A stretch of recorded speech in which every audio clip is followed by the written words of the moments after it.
अस्सलाम वालेकुम व्यूअर्स, मैं हूं शाकिर सोलंकी।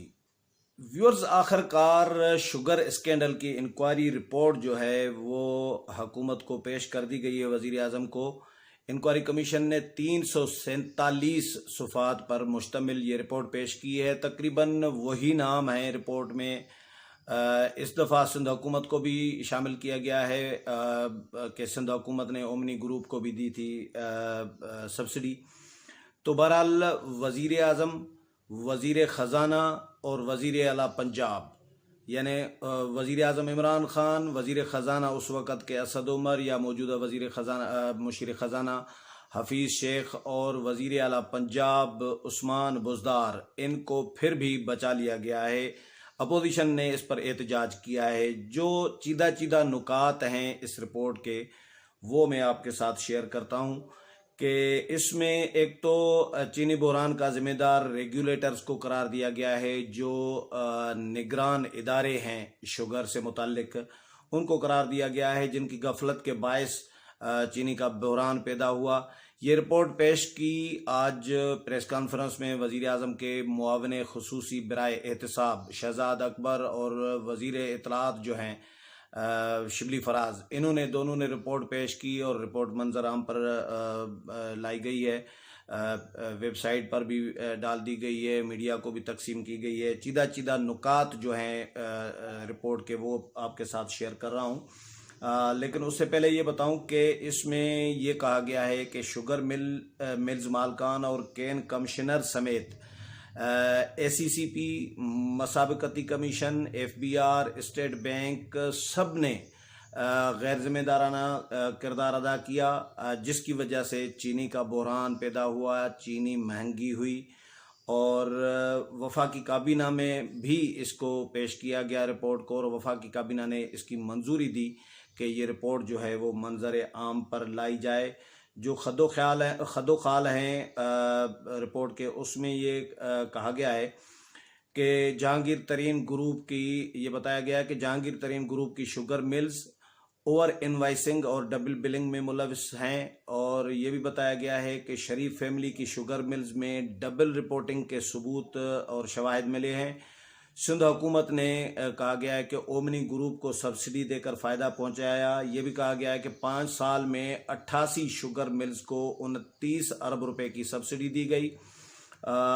इन शुगर मिल्स ने सिर्फ 10 अरब रुपए का इनकम टैक्स दिया। और ये भी बताया गया है कि गन्ने के किसानों को कैसे फ़ायदा पहुंचाया गया या पहुंचाया जाता रहा है। किसानों से कम कीमत पर गन्ना खरीदा जाता है और जाहिर किया जाता है ज़्यादा कीमत पर। इसके अलावा चीनी की बेनामी फ़रोख्त के ज़रिए भी चीनी फ़रोख्त की जाती है बेनामी ज़राए से, और इस तरह फिर टैक्स चोरी किया जाता है। 1 रुपए के इजाफे से 5 अरब 20 करोड़ रुपए का मुनाफा और टैक्स चोरी किया गया। अफ़गानिस्तान को एक्सपोर्ट करने के हवाले से जो कहा गया कि अफ़गानिस्तान को एक्सपोर्ट की गई है चीनी, ये कहानी भी जाली लगती है, मशकूक लगती है। तो किसानों को शदीद किस्म का नुकसान पहुंचाया गया शुगर मिल्स मालकान और माफिया की मिली भगत से। वज़ीर आज़म के जो मुआविन खुसूसी हैं बराए एहतसाब शहजाद अकबर, इन्होंने बताया कि शुगर मिल्स मालकान और माफिया ने किसानों के साथ ज़्यादती की है और किसानों को मुसलसल नुकसान पहुंचाते रहे हैं। गन्ने के किसानों से कटौती के नाम पर ज़्यादती की गई। शुगर मिलें 15 से 30% तक गन्ने का मिकदार कम करके किसानों को नुकसान पहुंचाती रही हैं। यह भी बताया गया है कि गन्ने के वज़न को कम करके भी जो वज़न कम करके भी नुकसान पहुंचाया जाता है किसानों को, और उसका फ़ायदा मिल्स मालकान को होता है।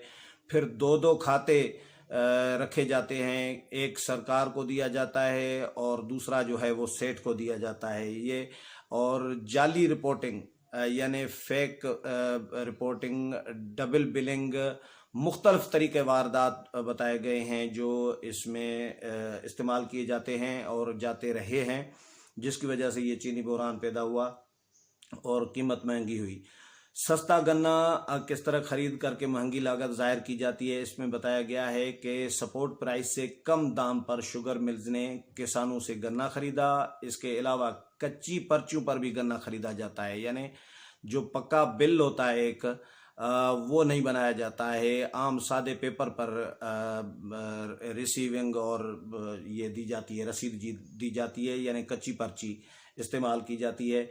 किसानों के साथ मिल मालकान नॉन ऑफिशियल बैंकिंग भी करते रहे। 2019 में 2019 में गन्ना 140 रुपए से भी कम कीमत में खरीदा गया। शुगर मिल्स ने 2017-2018 में चीनी की 13 रुपए ज्यादा कीमत मुकर्रर की। 2017-18 में शुगर मिल्स मालकान ने 51 रुपए चीनी की लागत बताई, हालांकि कमीशन ने तयन किया कि ये लागत 38 रुपए थी।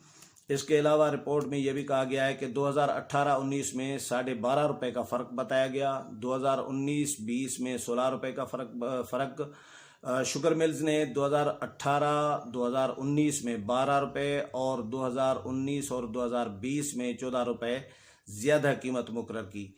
सारी शुगर मिल्स ने दो खाते बनाए हुए हैं, यानी एक खाता हुकूमत को दिया जाता है तो दूसरा खाता सेठ को दिखाया जाता है। चीनी की बेनामी फरोख्त भी दिखाकर टैक्स चोरी की गई। शुगर मिलों ने गैर कानूनी तौर पर क्रशिंग यूनिट्स में इजाफा किया। 1 रुपया इजाफे पर 5 अरब 20 करोड़ रुपए मुनाफा और टैक्स चोरी किस तरह होती है ये भी बताया गया है। और ये इसमें कहा गया है कि चीनी की कीमत में अगर सिर्फ 1 रुपया इजाफा 1 रुपये का भी इजाफा किया जाए तो 5 अरब 20 करोड़ रुपए का मुनाफा कमाया जाता है।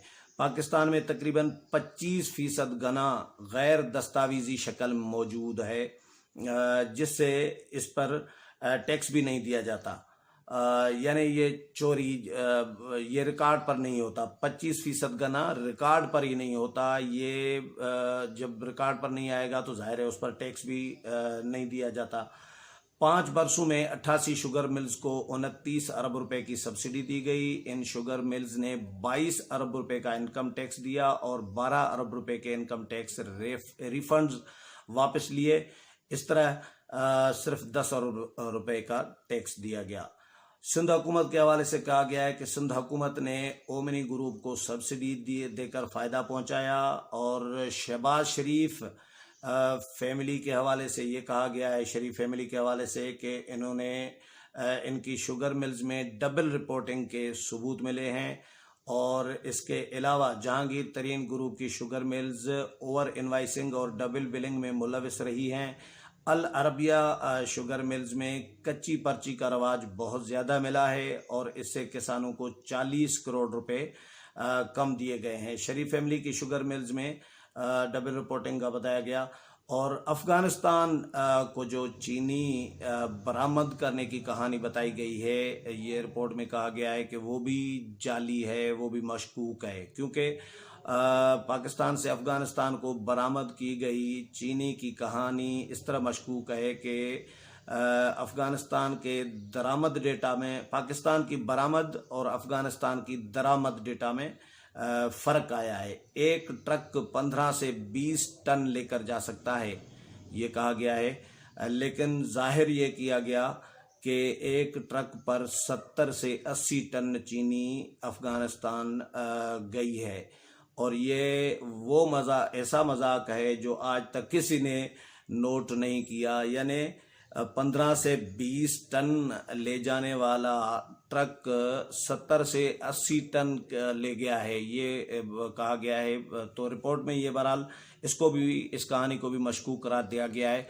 तो रिपोर्ट अभी आई है, 347 पेजेस की रिपोर्ट है। इसमें सैकड़ों साइड स्टोरीज इससे निकलेंगी। जाहिर है 347 पेजेस की अंग्रेजी में रिपोर्ट अभी तक पूरी तो कोई किसी ने नहीं पढ़ी, लेकिन ये चीदा नुकात थे जो आपके साथ फ़िलहाल शेयर कर रहा हूँ। मैं कोशिश करूँगा कि जो इनसाइड स्टोरीज़ इसकी रिपोर्ट की हैं वो भी आपके साथ वक्तन फ़वक्तन जल्द से जल्द शेयर करता रहूँ। अपोजिशन ने बहरहाल इस पर एहतजाज किया है, रिपोर्ट को मुस्तरद कर दिया है और इसको करार दिया है कि वज़ीर आज़म इमरान खान, वज़ीर ख़जाना असद उमर उस वक़्त के, और वज़ीर आला पंजाब उस्मान बुज़दार, इनको बचाने की कोशिश की गई है, क्योंकि पहली रिपोर्ट जो आई थी 6 अप्रैल को, उसमें यह कहा गया था कि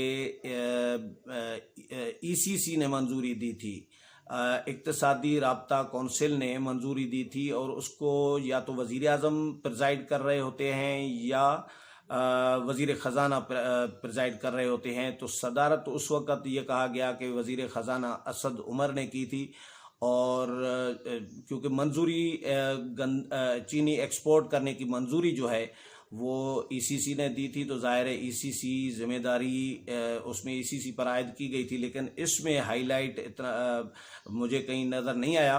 हो सकता है उसका जिक्र हो, लेकिन उसमें फोकस इस पे किया गया था। तो ईसीसी भी ज़िम्मेदार है, ईसीसी की सदारत करने वाला वज़ीर ख़जाना या वज़ीर आज़म वो भी ज़िम्मेदार है, ये अपोजिशन का कहना है। और वज़ीर आला पंजाब काबीना के सरबराह हैं पंजाब काबीना के, और पंजाब ने जो सब्सिडी दी थी चीनी महंगी होने के बाद, तो उसकी ज़िम्मेदारी पंजाब हुकूमत पर, वज़ीर आला पर आयद होती है, इसलिए वो बरीउल ज़िम्मा नहीं हो सकते। ये अपोजिशन का इल्ज़ाम है। आज शाहिद खाकान अब्बासी ने भी इस पर रद्द-ए-अमल दिया है, नफीसा शाह ने दिया है, शेरी रहमान ने दिया है, मुख्तलिफ जो अपोजिशन के रहनुमा है उन्होंने अपना एहतजाज रिकॉर्ड कराया है। उन्होंने ये कहा है कि ये असल मुल्ज़मान जो हैं या असल ज़िम्मेदारान जो हैं चीनी स्कैंडल में मुलव्वस जो हैं, उनको बचाने की कोशिश है। तो अभी फ़िलहाल रिपोर्ट आई है, देखते हैं इस रिपोर्ट पर कार्रवाई क्या होती है। हुकूमत क्रेडिट तो बहुत बड़ा ले रही है कि हमने देख लें जी, हमने मंजर आम पर रिपोर्ट कर दी, पेश कर दी, पब्लिक कर दी, मंजर आम पर लाए हैं। इस तरह माजी में कोई नहीं मिल रहा मिसाल, लेकिन इशू ये नहीं है कि आपने पब्लिक की, इशू ये है कि आप कार्रवाई क्या करते हैं। जहांगीर तरीन पहले ही मुस्तरद कर चुके हैं कि ये झूठ का पलंदा है। अब देखते हैं कि चीनी चोरी में मुलव्वस जो लोग हैं, डायरेक्ट या इनडायरेक्ट, जिनको जिम्मेदार ठहराया गया है, उनके खिलाफ कार्रवाई क्या होती है। उम्मीद है प्रोग्राम पसंद आया होगा। अगले प्रोग्राम में फिर मुलाकात होगी, तब तक इजाज़त चाहता हूँ। अल्लाह हाफिज़।